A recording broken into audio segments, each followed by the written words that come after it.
행사라든지 또는 이제 특집이라든지 뭐 이런 걸 살펴봤을 때 그냥 포괄적이고 가장 심도 있는 그런 그리고 상당히 또 굉장히 여러 가지 정보가 많아요. 보시면 이 책자에.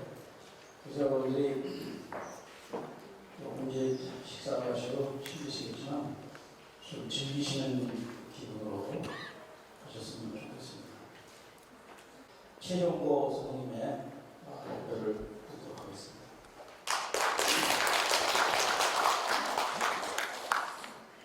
이미 오전에 매우 중요한 발표와 질문을 통해서 많이 논의가 되고 또 분위기도 상당히 좀 히트된 것 같은 생각이 들어서 제가 점심을 먹고 연대에 오면은 윤동주 시비를 가봐야 되겠다 싶어서 방금 다녀왔습니다. 그 사이 많이 시 동산으로 분부하게 되어 있고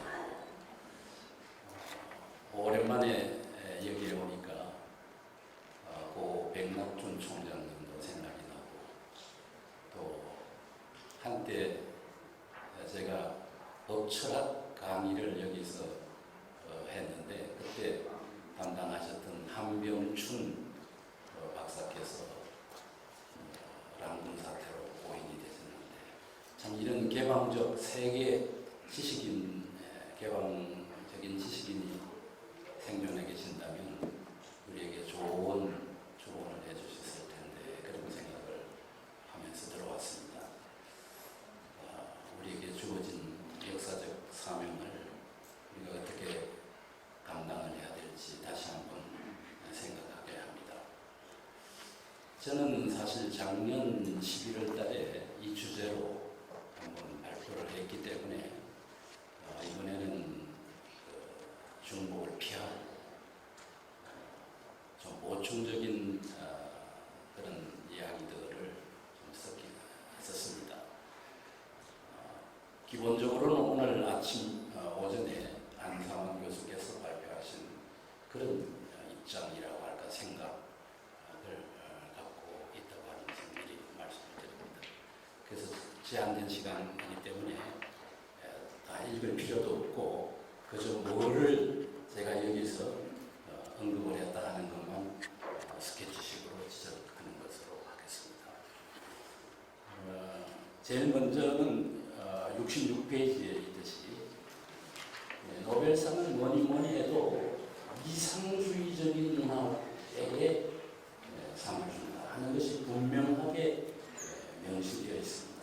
이거 우리가 치사하게 가볍게 생각할 수 있고 문학이라는 건 뭐든지 할 수 있다 이렇게 생각하시지만 적어도 노벨상에 관한 한은 이것이 매번 진지하게 고려되는 걸로 알고 있습니다.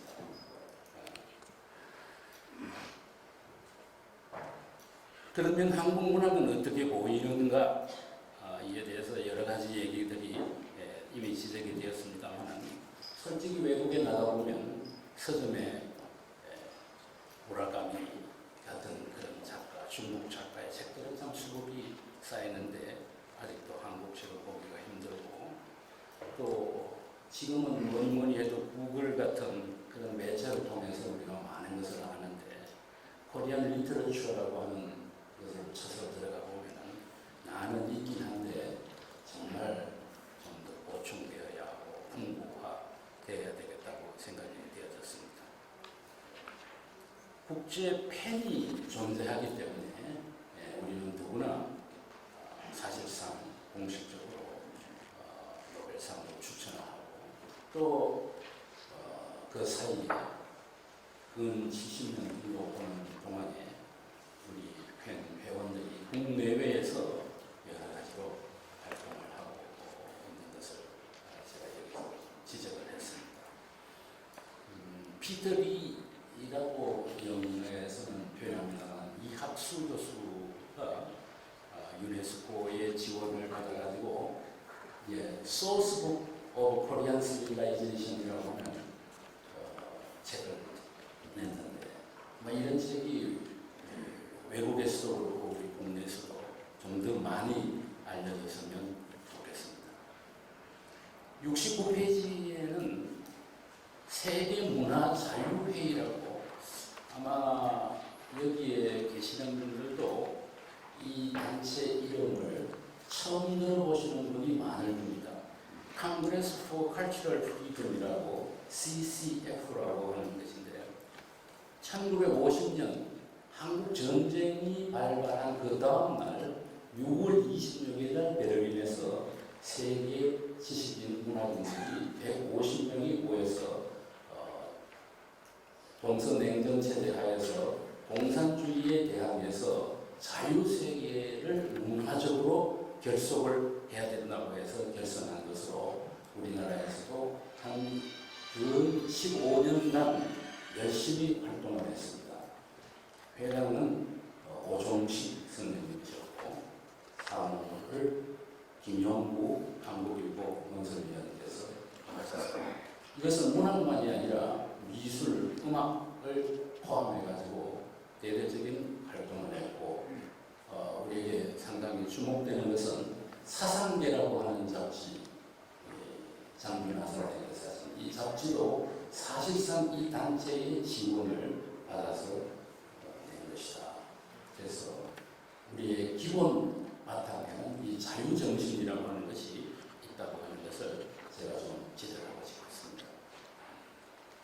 그래서 88년에 우리 한국에서 국제 펜 대회를 두 번째로 열었는데, 그때 세계 부회장으로 오신 르네 다베르니에르라고 하는 시인 평론가께서 한국에 대한 대단한 애정을 갖고 구상 선생의 시집을 프랑스어로 번역을 하기도 했습니다.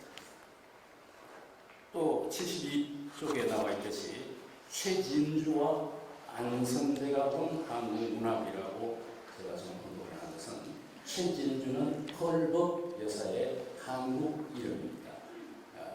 싸이라고 하는 최라고 하는 원래 이름이 사이덴 슈트리카이기 때문에 최씨가 됐습니다. 우리 한국 문인들, 특히 오상순 시인과 명동 다방에서 만나서 많은 대화를 나누고, 한국을 떠나면서 한국의 문인들이 이렇게 많은 것을 몰랐는데 너무 다방과 술 마시는 데의 시간을 좀 거기 안 했으면 좋겠다 하는 따끔한 충고까지 해주고 가셨습니다. 서강대학의 교수로 계시는 한선재 앤소니 수사께서 우리 모임에서 발표를 하신 일도 있습니다만, 한국 문학이 아직도 모든 시 번역자들처럼 그 독자들에게 어쨌든 살아있는 번역된 시를 만들기 위해 절차구심하며 노력할 수 있기를 바란다 하는 충고를 해주기도 하셨습니다. 또 한국 문학의 외국어 번역에 대해서 아까 오전에서도 여러 번 지적이 되었습니다만, 강조해도 과언이 아니죠. 이런 중요한 사항인데, 다만 한국 번역원이 중요한 책임을 사명을 받고 있습니다만, 거기서만 번역을 맡아서 해야 되느냐 하는 것에 대해서는 우리가 여러 가지로 생각을 해봐야 할 것 같습니다. 다양한 번역이 나와야 될 것 같습니다. 번역은 꽃을 꺾는 것과 같아 생명력을 잃어버리게 하나 새로운 생명력을 불러일으킨다는 괴테의 표현을 다시 한번 생각해 보게 됩니다. 76페이지에는 펜 회장들의 관찰이라고 해서 바로 지난 세계 한글 작가 대회 때 이기원 전 이사장님께서 현재의 6개국의 펜 회장들과 화상 대담을 나누었는데, 아주 솔직하게 한국 문학에 대한 기대, 알고 있는 바, 앞으로 어떤 사람이 노벨상이 좀 됐음을 받았으면 좋겠다 하는 얘기까지 허심탄회하게 언급하는 것을 제가 인상 깊게 보았습니다. 저는 지난번 발표에서도 말씀드렸듯이 이렇게 노벨상 문학 분야에서도 노벨상으로 우리가 좀 더 가깝게 다가가기 위해서는 특별히 유대 문학에 대해서 관심을 많이 가져야 된다고 다시 한번 지적하고 싶습니다. 모든 노벨상을 통틀어서 4분의 1을 유대인들이 차지하고 있다고 하는 사실은 우연이 아닙니다. 저도 이스라엘에서 한 1년 강의를 했습니다. 가보면 세계에 돌아가는 이 사정 지식을 우리가 흔히 세계지라고 하죠. 글로벌 너리지를 엄청 많이 갖고 있습니다. 그래서 그들끼리는 정말 네트워크가 되어가지고 어느 분야에 누가 어떻게 지내고 있다 하는 것을 알고 있습니다. 이런 사실이 결국에는 노벨상으로 반영되는 것 아닌가 그런 생각을 해보고 있습니다. 우리도 그런 면에서 좀 더 세계지를 중요시하는 그런 국민들이 되었으면 싶습니다. 맺는 말을 읽는 것으로 거치겠습니다.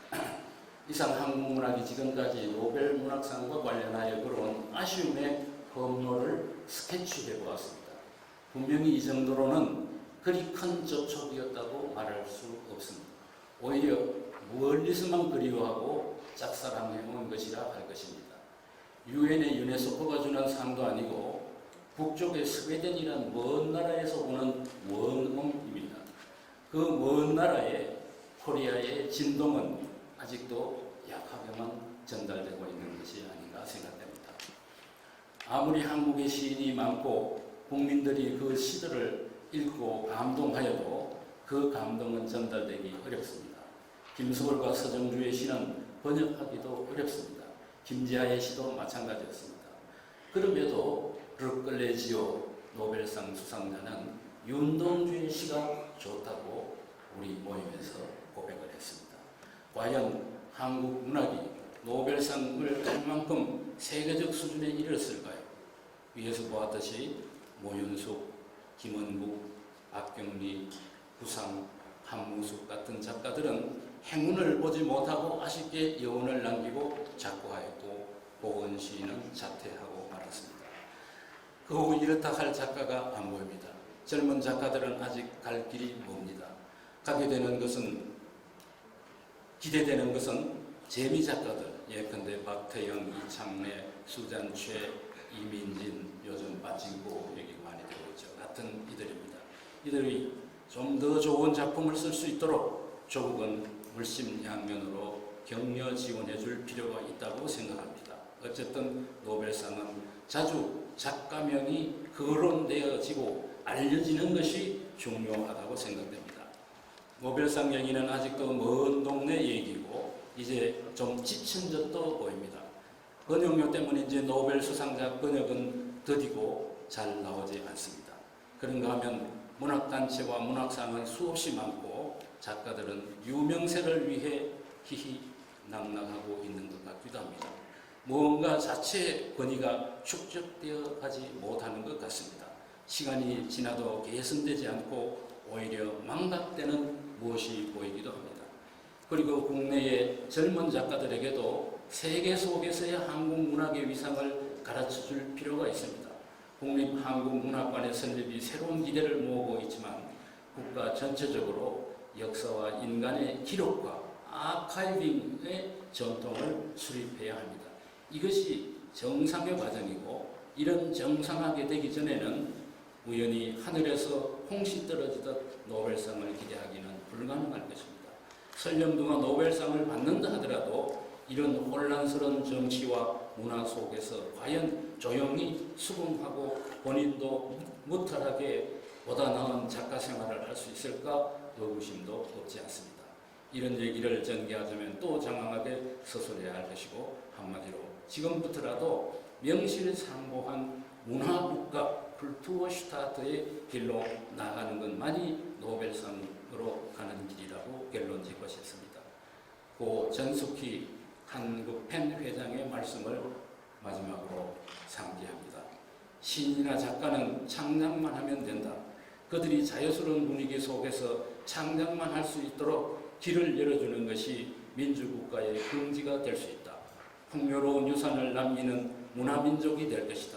그렇게만 한다면 우리는 언젠가 자연스럽게 노벨문학상도 타게 될 것이고 국제사회에서 인정도 받게 되는 날이 올 것이다. 이 길은 또한 세계에 단 하나 남은 분단국가의 남북화합과 통일에도 이어질 것이다. 감사합니다. 최정보 선생님께서 굉장히 좋은 발표를 해주셨는데요. 저는 한국수필문학과협회 회장을 맡고 있는 수필쓰는 오경자입니다. 노벨문학상은 꼭 최고의 문학에만 수여될까? 그렇지만도 않다고 생각한다. 왜 우리는 그동안 한 번도 노벨문학상을 수상하지 못했을까? 우리 문학이, 한국 문학이 그만큼 수준이 낮아서 그랬을까? 그것도 아니라고 생각합니다. 그동안 우리는 얼마나 치열하게 노벨문학상 수상을 위한 노력을 경주해 왔는가? 아니, 오히려 늦어도 한참 늦었지만 이제라도 발벗고 나서서 전략적으로 준비해야 될 단계가 왔다고 생각하기 때문에 오늘 이러한 모임도 이루어졌다고 생각합니다.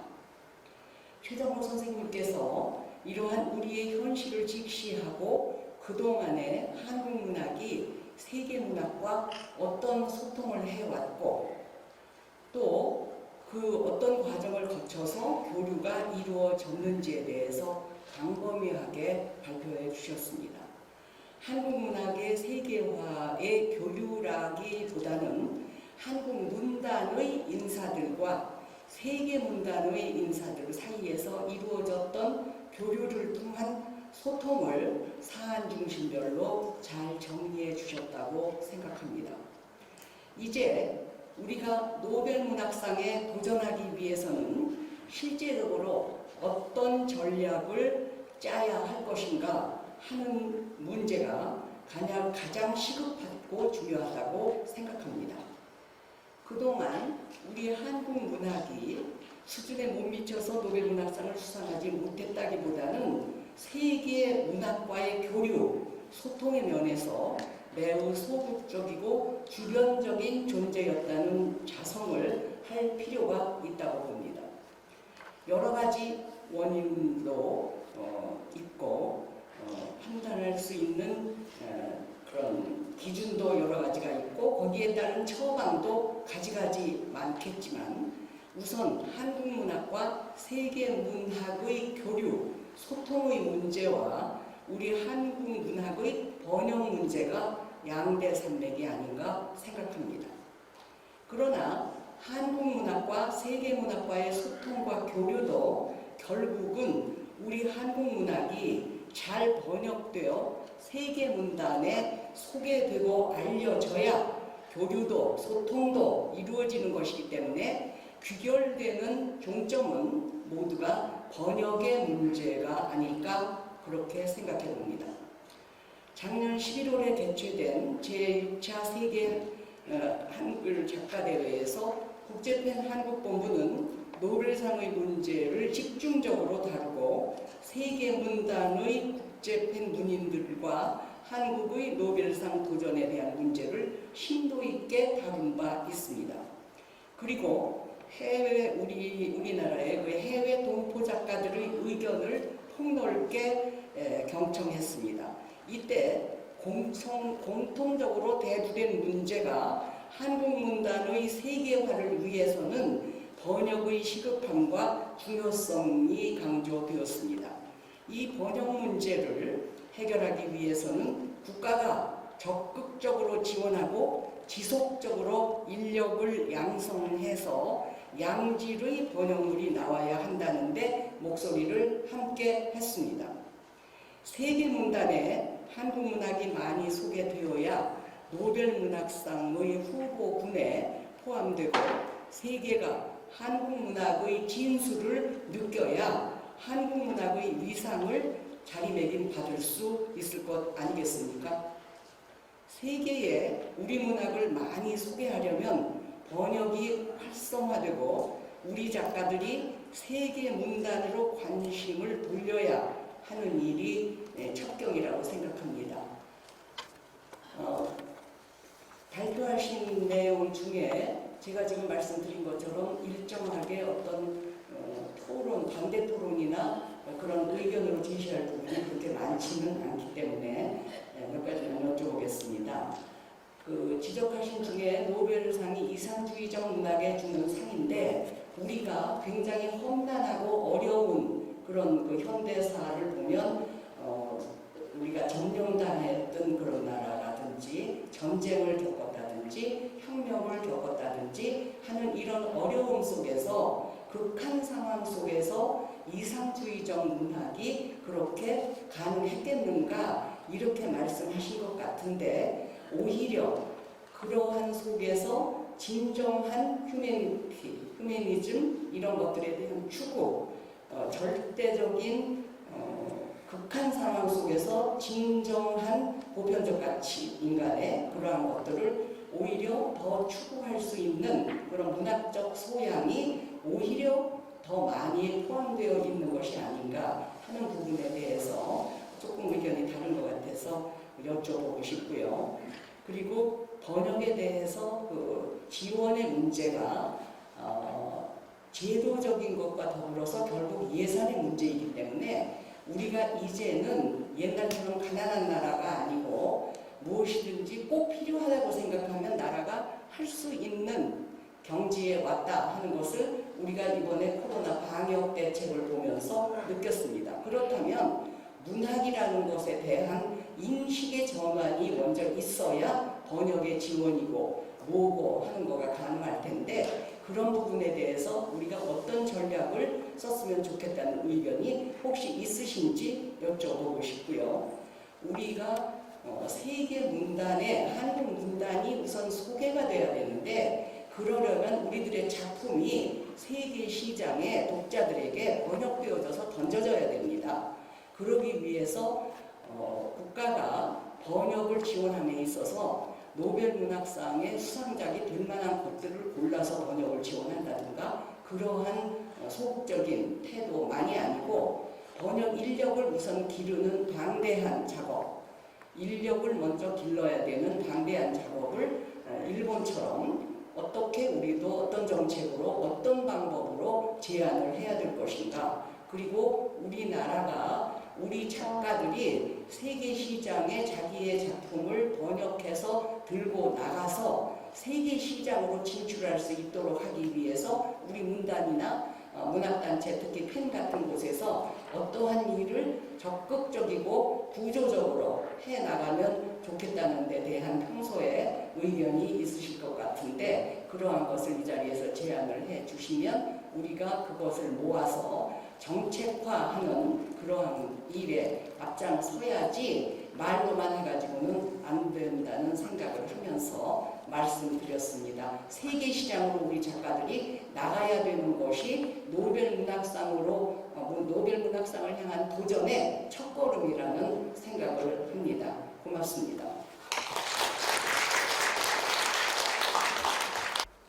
최종고 교수님께서 한국의 노벨 문학상에로의 험로, 과제와 전망에 대해 조목조목 잘 짚어주셨습니다.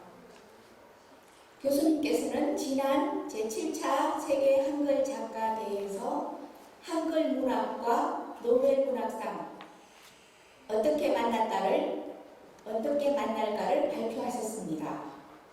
지난번 발표에서 노벨상을 연구하면서 다각적인 연구 방법에 대한 모색을 말씀하셨습니다. 그 결과의 하나로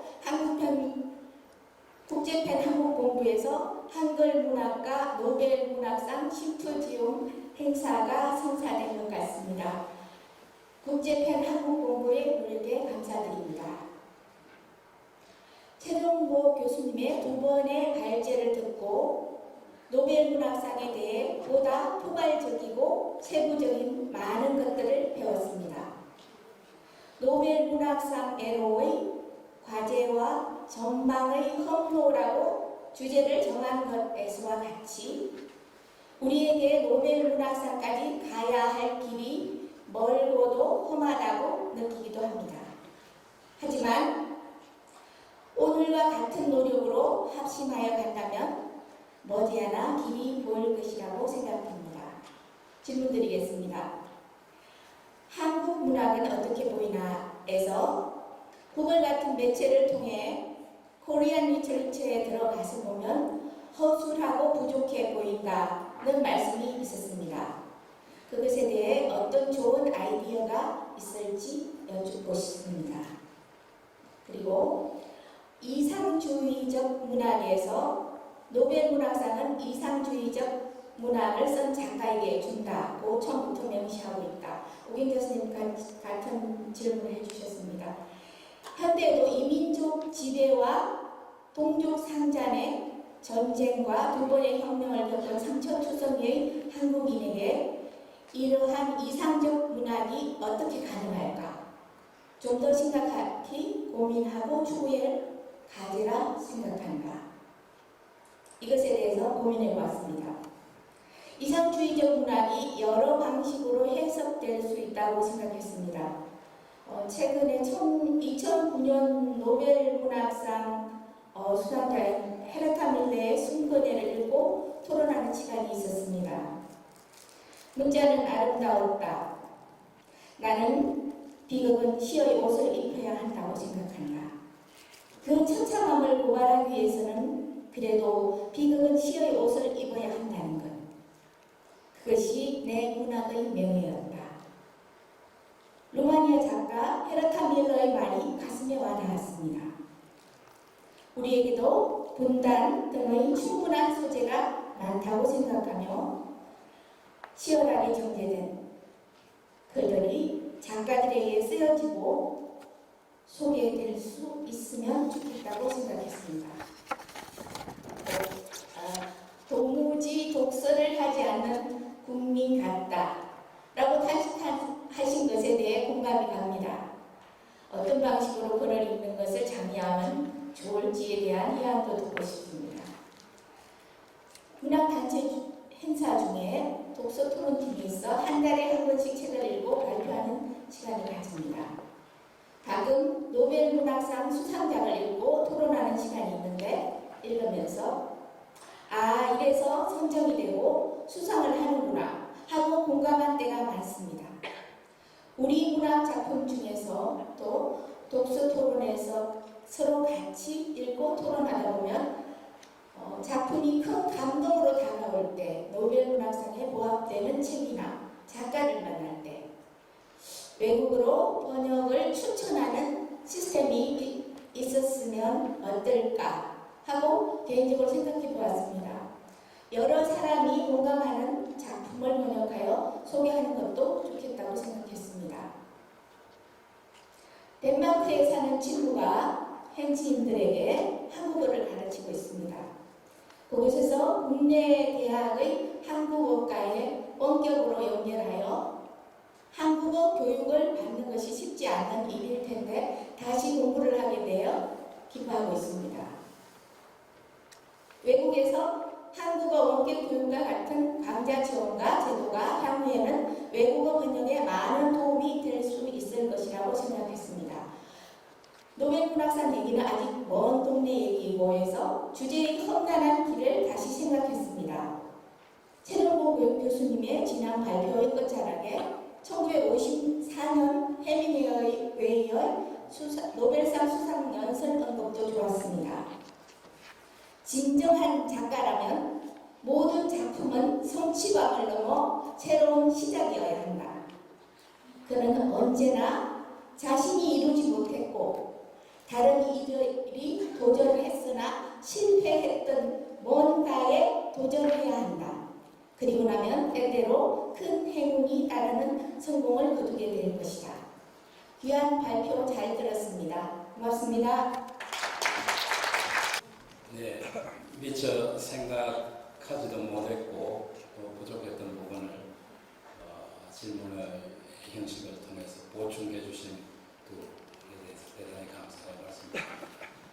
다 우리가 함께 공감하고 또 걱정하는 주제이기 때문에 길게 제가 설명할 필요가 없으리라고 생각됩니다만 정말 이상주의적인 문학이라는 게 뭔가, 그리고 우리가 진짜 극한적인 이런 분열과 시련의 역사 속에 이런 것을 어떻게 작품으로 나타낼 수 있는가, 이거 참 우리가 진지하게 생각을 해야 할 과제라는 점만 보고, 제가 뭐 이걸 어떻게 실현해서 해야 된다 뭐 이런 얘기까지는 필요가 없다고 생각됩니다.